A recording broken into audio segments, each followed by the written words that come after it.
Yeah, so hi, my name is Nigel Moulton. I am the Chief Technology Officer for a company called VCE, and I represent VCE in Europe, the Middle East and Africa. And my job is technology strategy, technology direction, the trends, how we think data centers are changing, and then the technology that you need to apply to actually take full advantage of the changes that we see in the data center environment particularly. And VCE itself, what exactly do you guys offer? So VCE stands for the Virtual Computing Environment. We were a joint venture that was originally formed through investments from EMC, Cisco, VMware and Intel.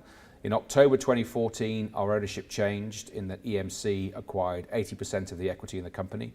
So we're now part of EMC's federation of companies, which include VMware, Pivotal RSA, and EMC itself. And what we do is a product called Converged Infrastructure. So this is a platform that brings together storage, networking, compute, and virtualization into a single system to allow for the more rapid deployment and easier deployment of applications in mission-critical data center environments. Okay. And you guys have obviously got a very broad reach. What do you sort of see as the opportunities and challenges specifically in the NHS, and what are you guys able to offer NHS specifically? If I take a look at the NHS particularly, being a UK citizen and therefore a customer of the NHS, if you will, some of the things that strike me are that I think there's a massive amount of legacy involved in the information technology decisions that have been taken over the course of maybe the last 30 or 40 years, which are still in a way trying to be rationalized and standardized. So there is a huge amount of legacy that needs to be effectively reformed. Now, if you look at the outside world and the computing environment particularly, the industry is standardizing on two main technologies. One is virtualization. The second one is x86 at the server level. And these two things together give you the ability to build clouds. The challenge for the NHS would be to move as many of those applications into a virtualized x86 environment as fast as they possibly can to leverage the economics, the economies of scale that you get from building out platforms that are massively elastic, very, very flexible, and where the standardized unit of compute increasingly gets lower cost. So as you move these applications into an environment that supports virtualized and x86 environments, the cost of delivery of the application drops. It becomes almost a standard that the industry itself has adopted. So the breadth of choice that you would have in terms of where you would go to source the application, where you would go to have the application in many cases rewritten is vast. And you can leverage the power of this to drive rapid transformation in the way that the NHS adopts and continues to use IT. And in the NHS itself, what sort of stage are you seeing trusts at? I mean, a lot of them sort of heavily virtualized, a lot of them moving to this environment. I mean, how big is the opportunity there? I think the opportunity to standardize across the whole system is massive. I think you see pockets of absolute excellence, and then you see areas where perhaps through either funding issues or incredible legacy issues, they've maybe not made quite the pace of change. It still staggers me how much paper is used in a standard visit to A&E. As a slight personal story, my wife broke her wrist on Christmas Eve, so she had to visit a local A&E. And whilst part of the process was electronic, a significant part of it was still paper-based. And that introduces errors, it introduces slowness, it introduces process in the system, which if it was all electronic and run virtually, wouldn't exist. So therefore, the flow rate of people through the A&E process could be sped up if you weren't dependent on shuffling pieces of paper between people, if you actually had a way that you could virtualize the experience from the minute the patient is checked into the facility to the moment that they're checked out. And what are the benefits of going to a sort of private cloud converged infrastructure versus perhaps putting everything in a public cloud? What do you guys sort of see as your competitive advantage there? So when you look at private clouds, a couple of things spring to mind. One, you tend to build them to the specification that you want. They tend to be massively secure from day one because you would specify that as a part of the requirement. And if you use converged infrastructure as a method of delivering that, we can dramatically shrink the time it takes to acquire the asset that you would then build your cloud infrastructure on. So the physical item that arrives in your data center floor, the V block, the thing that we build, we can get this to you typically in less than 45 days after you've placed an order with us. So you're then in a position where you can start to develop applications on that platform. The public cloud, by and large, in many cases already exists. I'm not entirely sure about the level of standardization that exists in all of the public cloud environments. And what seems to be a general rule is that moving data into the public cloud is a relatively straightforward exercise. Getting it back is less straightforward. And I think this is a challenge that the industry generally needs to overcome. If you look at organizations like EMC, VMware, Cisco, they've all announced strategies towards the back end of 2014 that make the transition from data from private to public clouds easier, because they want to find a way of creating a standard interface to make those worlds work. Because you can argue that the economies of scale in the public cloud could be cheaper. I'm not sure that case is entirely proven, but it's a theory. So for people who want to make use of public data assets because they're there and they're readily available, the trick is making sure the transition between the data that you put into that cloud and back again is made as seamless as possible. And I think work, as I said, from EMC, Cisco and VMware go a long way to helping that make it become a reality. Okay. And let's say you were dealing with a trust that perhaps has a lot of legacy issues and they buy into this idea and they want to get there.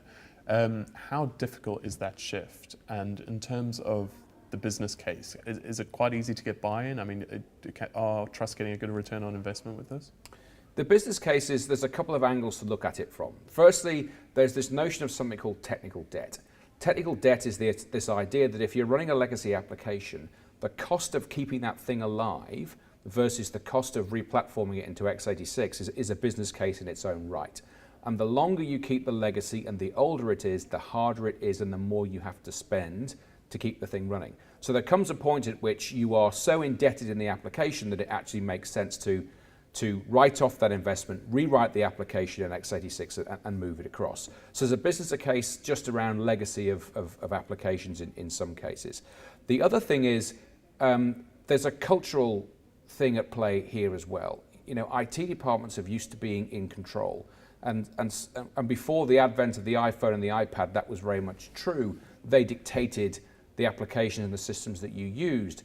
With the devices that we have now that we purchase as consumers, our desire increasingly is to use those in our daily business lives. So therefore, writing applications that sit on a consumer electronics device is something the IT department doesn't control. So the demand and the pressure on them to rewrite applications and to make this functionality available, the speed involved in doing that can be dramatically shortcut if you have a standardized platform to develop on. And what a vBlock represents is a standardized platform to develop on. So you spend a lot less time building out infrastructure and you spend more time focusing on creating value through applications that would work in these virtualized environments that might use pads or phones as the endpoint of where that gets delivered. Okay.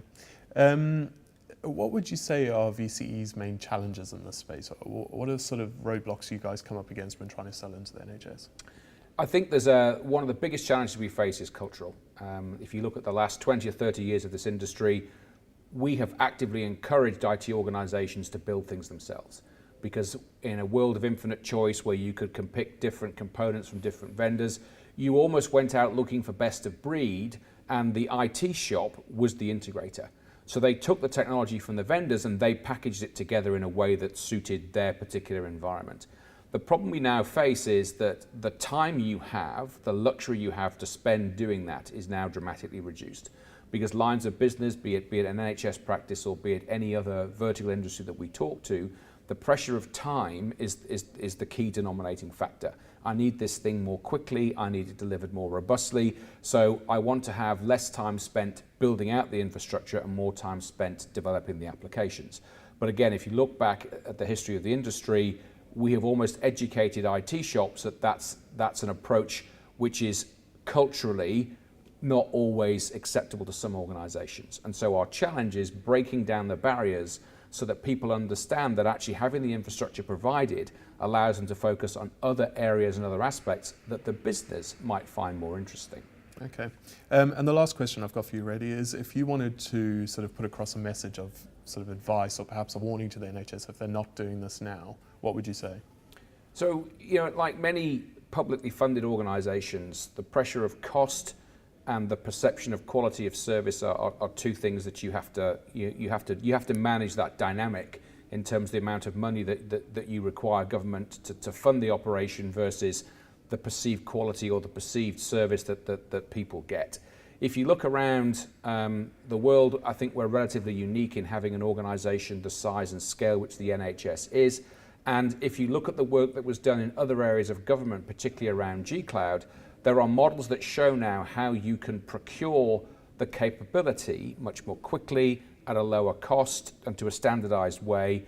And the NHS needs to be seen to be doing more of that. It still looks to me to be too fragmented. It still looks to rely on paper, very legacy technology. With the physician that my wife saw when she broke her wrist uses a magnetic tape recorder to record voice, which to me is an anathema, because the digitization of all that technology makes the whole process seamless. There's one place you go to access the record.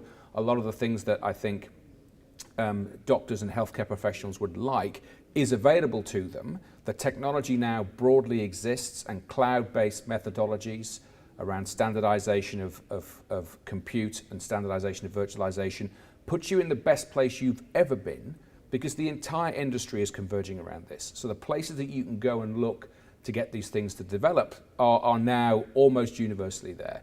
So the opportunity, I think, is to acquire this capability as quickly as possible and to transform electronically completely, or as far as you can, this thing that we call the National Health Service. And it will ultimately benefit every citizen in the United Kingdom, because the cost associated with driving that will be lower, and in my opinion the quality of the service that's received at the point of care will increase and be higher. So I think it's a strong winning situation if you look at it in that way. Okay, brilliant. Thanks very much, Nigel. Thank you. Cheers.